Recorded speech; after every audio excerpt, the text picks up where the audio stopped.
Hi guys, দেখো আমার দিদির বিয়ে। ঠিক আছে, যখন গায়ে হলুদ হচ্ছে, হ্যাঁ এটা আমার বড়মা, হ্যাঁ এটা আমার ছোট বৌদি, এটা আমার নিজের দিদি। যখন গায়ে হলুদ হচ্ছে তখন সেই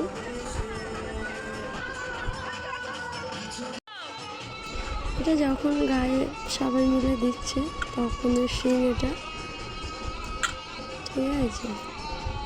দেখুন এটা আমার বড় দিদি দিচ্ছে, এটা আমার একটা বোন, এটা একটা বৌদি, সবাই মিলে যখন এই যে দুটো ছোটো ছোটো বসে আছে, এটা আমার একটা হলো ভাইজি আর একটা আমার নিজের মেয়ে।